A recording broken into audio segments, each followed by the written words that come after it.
ஒரு ஒரு இப்போ கணவன் மனைவியாக இருக்கும்போது, அவங்களோட வயசு சின்னவங்களோட உடலுறவு வச்சுக்கணும். அவங்கள தேடி போணும். இவங்க கூட நம்ம வந்து லிவிங்ல இருக்கணும். ரிலேஷன்ஷிப்ல இருக்கணும்னு சொல்லிட்டு எப்படி அந்த தாட்ஸ் வரும்? ஆ இது வந்து நம்ம நம்ம வரக்கூடாதுன்னு நம்ம நெனைக்கிறோம். பட் அ ஒரு சில காரணங்கள்னால வருது. இல்ல அவங்களுடைய அவங்க பாடியில இருக்கக்கூடிய ரியாக்ஷன்ஸா என்ன பயாலஜிக்கல் ரியாக்ஷன்ஸா என்ன அப்படிங்கிறது நமக்கு புலப்படல.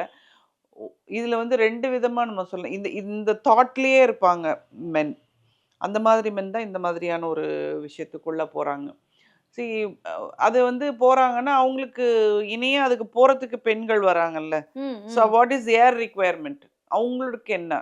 அப்படின்னு பார்த்தீங்கன்னா, இப்ப நெறைய வந்து ம் அ படிக்க வரும்போது, வே படிக்க வரும்போதும் சரி, வேலைக்கு போம்போதும் சரி, தன்னை அலங்கரிச்சுக்கிறதுக்கும், பார்லர்ல போய் செலவழிச்சுக்கிறதுக்கும் பணம் தேவைப்படுது. இது எல்லா வீட்டிலயும் கிடைக்குமா அப்படின்னா, கிடைக்காது. கிடைக்காது. கிடைக்காது. அப்போ இது வந்து அவங்களுக்கு தான் வந்து ஃப்ரெண்ட்ஸோட போம்போது தான் செலவு பண்ணணும்.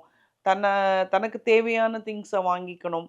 அப்படின்னு நினைக்கக்கூடிய பெண்களுக்கு இது வந்து ஒரு ஒரு ஈஸியான வழியா தெரியுது. ஆமா, இது ஒரு ட்ரிக் மாரி வந்து ஆமா. யூஸ் ஒரு நாள் பண்ணிக்கிறாங்க. போயிட்டு வந்தா இவ்வளோ வருதே! ம். அப்படிங்கிற மாதிரி ஆனா தெரியுது. ஸோ இதனால வந்து இவங்க வந்து இந்த இந்த ஆக்டிவிட்டீஸ்க்குள்ள இவங்க உள்ள போக ஆரம்பிச்சுடுறாங்க. ஸோ இது வந்து என்ன சொல்றது? ப ஒருத்தருக்கு பண தேவை. ஒருத்தருக்கு இப்படியான உடல் தேவை. தேவை. உடல் தேவை. இப்ப நெறைய பேர் பார்த்தீங்கன்னா, சாமியாராவே இருப்பாங்க. அவங்களுக்கு அத பத்தி தோணவே தோணாது. ஒரு சிலருக்கு வந்து அக்கேஷனலி வந்து செக்ஸ் வச்சுப்பாங்க. ஒரு சிலருக்கு தினமும் இருக்கணும். இது வந்து ஒவ்வொருத்தரும் ஒரு ஒரு மாதிரி. இத வந்து ம் தான் குடும்பத்துக்குள்ளேயே தான் பொண்ணோட ஃப்ரெண்டு கூடயே இத அவங்களால ஜீரணிக்க முடியல. என்கிட்ட வந்து சொல்றாங்க. இவங்க கான்சன்ட்ரேஷன் மொத்தமும் தன் கணவன எப்படி வீட்ல வச்சிருக்கிறது, தன்னுடைய குழந்தைகளுக்கு கல்யாணம் ஆகுற வரைக்கும் அவர இது பண்ணி, நம்ம குழந்தைகள செட்டில் ஒரு பண்ணணுங்கிறத பயம் மட்டும் வந்துருச்சு. திங்க் பண்ணிக்கிட்டே தான் இருந்திருக்காங்களே ஒழிஞ்சு, வீட்ல வேற என்ன பிரச்சனை நடந்ததுன்னு அவங்க கவனிக்க தவறிட்டாங்க. வீட்டுக்குள்ளேயும் பிரச்சனை நடந்திருக்கு அப்போ. ஆமா.